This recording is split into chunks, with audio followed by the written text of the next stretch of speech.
The Damour massacre took place on January 20, 1976, during the 1975–1990 Lebanese Civil War. Damour, a Maronite town on the main highway south of Beirut, was attacked by Palestine Liberation Organization units. Part of its population died in battle or in the massacre that followed, and the remainder were forced to flee. Background: the Ahrar and the Falangist militias based in Damour and Deir al-Namah had been blocking the coastal road leading to southern Lebanon and the Chouf, and this turned them into a threat to the PLO and its leftist and nationalist allies in the Lebanese Civil War. The Damour massacre was a response to the Quarantina massacre of January 18, 1976, in which Falangists killed from 1,000 up to 1,500 people. It occurred as part of a series of events during the Lebanese Civil War, in which Palestinians joined the Muslim forces.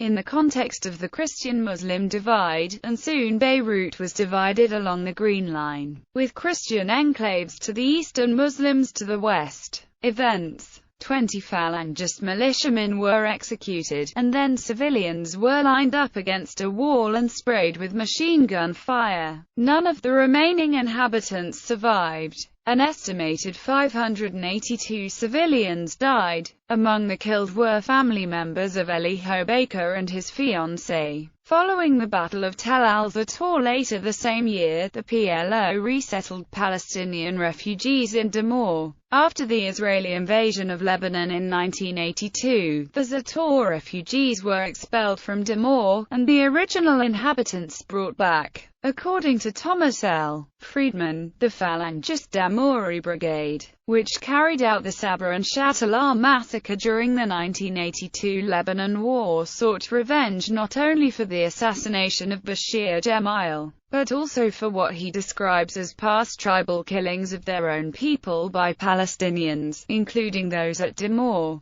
According to an eyewitness, the attack took place from the mountain behind the town. It was an apocalypse, said Father Mansour Labaki, a Christian Maronite priest who survived the massacre. They were coming, thousands and thousands, shouting, "Allahu Akbar! Let us attack them for the Arabs, let us offer a holocaust to Muhammad," and they were slaughtering everyone in the path, men, women and children, perpetrators. The bulk of the attacking forces seems to have been composed of brigades from the Palestinian Liberation Army and As-Sawika, as well as other militias, including Fatah. Some sources also mention the Popular Front for the Liberation of Palestine, the Democratic Front for the Liberation of Palestine, and the Muslim Lebanese Al-Murabitun militia among the attackers. There are reports that PLO forces were additionally joined by militiamen from Syria, Jordan, Libya, Iran, Pakistan and Afghanistan, and possibly even Japanese Red Army terrorists who were then undergoing training by the Popular Front for the Liberation of Palestine in Lebanon.